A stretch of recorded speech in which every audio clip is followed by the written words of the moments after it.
Hello, everybody. Welcome to episode 12 of Mental Overflow. My name is Master Chen. I'm Zenify. And for those of you who do not know, we are a social engineering and psychology podcast. And let's just get into it. Mm-hmm. Yeah. Okay, so today, now we're doing this because you kind of brought this up as a question. Yeah. Going up against a salesperson. Mm-hmm. What do they have that makes you feel like you are unprepared or not ready to face them, or like you feel like you're not in control? Yeah. Am I getting that correct? Yeah. Okay, perfect. So now remember, a salesperson has training. Okay, like anything else, they have training, and they are trained on things like how to handle rejections, how to get your interest, how to, and the list goes on and on. Really, So what really gets you going when it comes to approaching a salesperson? Like what are you trying to avoid? What are you... Well, so whenever I think of sales, I always think of cars. Like the car salesman, that's it. Everything else, I never really feel like I'm getting sold on things unless it's with a car. I know I am. Don't get me wrong. But my biggest thing, I guess, that I dislike about the whole situation is when I get on the car lot, I know the car that I'm looking for. I kind of just want to look at it, and then I'll go inside and I'll talk to whoever's there. However, when they approach me first, they pull me out of like my element of control. Even if it's just a little bit of control that I had in the beginning, they pull me out of that. They start the initial bits, and then I'm off at looking at some upgraded version of the car, which I wasn't really intended to be doing. And Right. I'm inside the car driving down the freeway. Well, I'm actually kind of torn on this subject in particular because when it comes to sales, I like to call it old school and new school sales. Okay. So the old school sales is what you're thinking about with used car salesmen, or not even used car salesmen, but car salesmen in general. Yeah. Which is you're on the lot because you're interested in buying a car. Yeah. Okay. But what car is completely up to them if you haven't made your mind up. Right? Yeah. So you haven't made up your mind. They have pretty much free reign as far as like pushing you in one way or the other. And they do that, of course, by giving you these offers, right? Like, well, there's this, but this one's discounted. And I mean, we could really dig into this. Yeah. But that's the old school way of selling. The new school way of selling is something that I actually subscribe to. Like, I really like the new school way of selling. And what I mean by that is the product, if it's a good product, will sell itself. Okay? And obviously, the person is on the lot because they're already interested. So the only reason why you're upselling is because you have that commission. But the problem with overselling or trying to upsell is that people can smell it on you. They could smell that need for a commission, or they could smell the what's in it for the sales guy type of odor, for lack of a better word. I mean, that's really what it is. Yeah. People can feel that off of you. Slimy salesmen, it's because they feel the slime, right? Makes sense now. You see? Yeah. So the new school way is better, in my opinion. Okay, the new school way is pretty much, look, the product sells itself. The salesperson or the sales associate just answers your questions. That's what they're really there for now in the new school. Yeah. Right?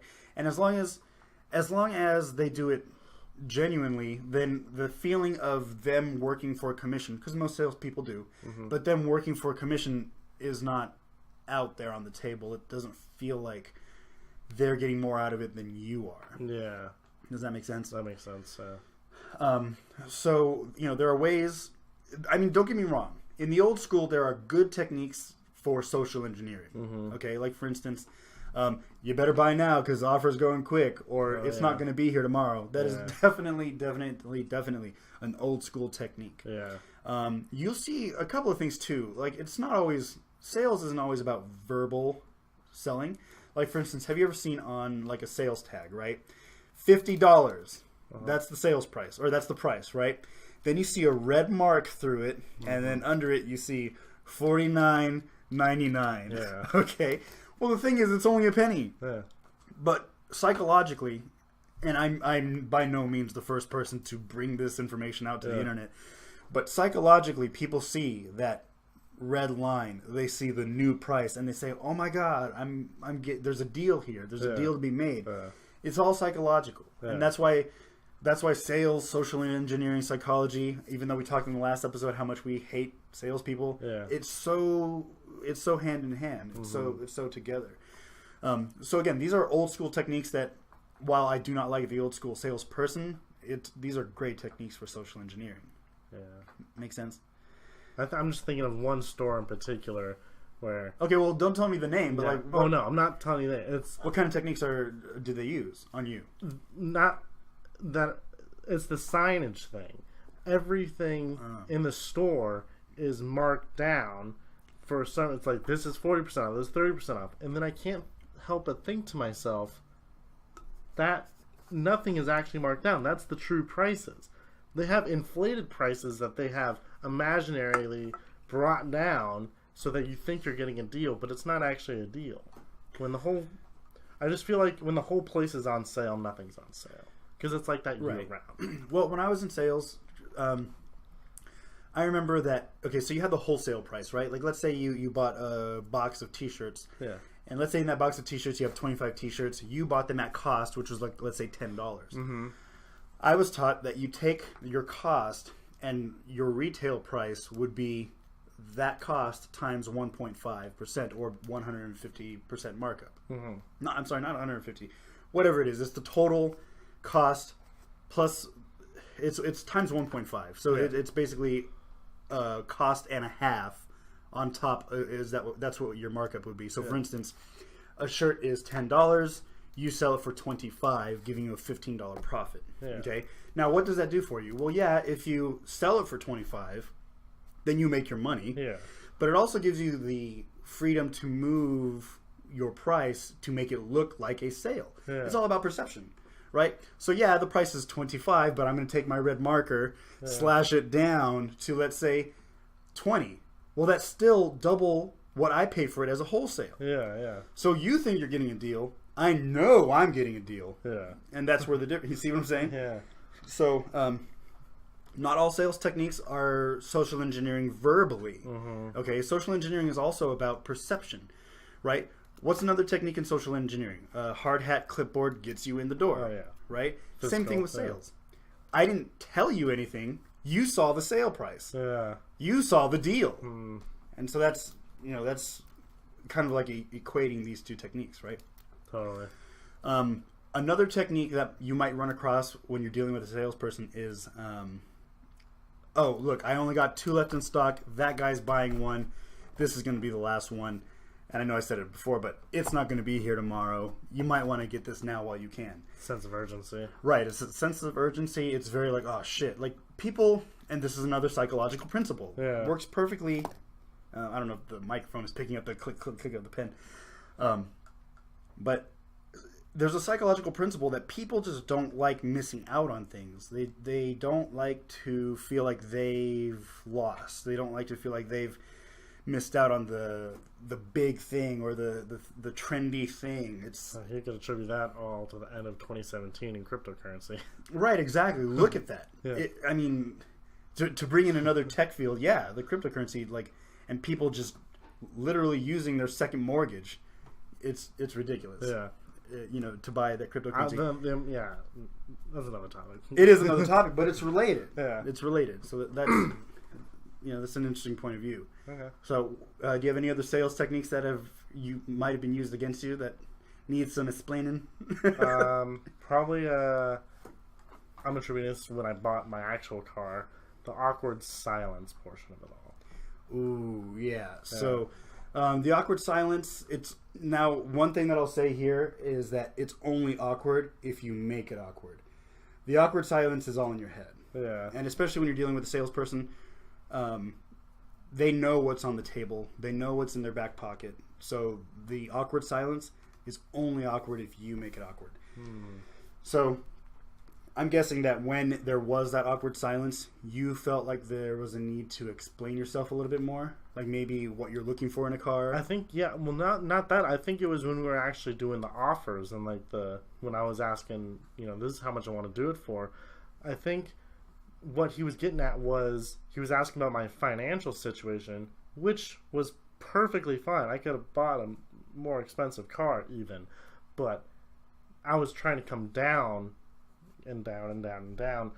But he made it seem like, with the silence, that my financial situation wasn't what I thought it was. And so I felt I needed to over-explain, like, oh no, this is like this, and like, I'm making this. Like, I know that, I definitely know that happened. Yes, that definitely happened.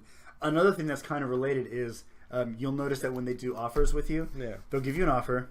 You'll say, I don't know about that. Can we do this? And then he'll go say, and this is what he'll say. Tell me if this is what he said. Let me speak to my manager. Oh, yeah. I'll be right back. Yeah. Right? They take all the offers off the table. Yeah. They go and talk to the guy upstairs, and they're gone for like 15 minutes, sometimes even 20. And they come back saying, all right, well, I just talked to my boss. This is what I can do for you. And they give you some stupid-ass discount, like not even worth the 20 minutes. You know? But these are all tactics. And these are all things that salespeople use to some capacity, right? These are just, you know. And again, for those of you who have been with us this whole time, episode 2 was the first one where we were talking about actual technique. And the first thing that we talked about is getting past no. Now, that was on the salesperson's side. How do we get past no? But now here, this episode is your side of the table, or the for lack of a better word, the marks or victim side of the table. Okay? And the only thing I want to close this episode with is just a reminder that a salesperson has a bag of tricks. Okay? They've been trained to use this bag of tricks. And that's what gives them the upper hand.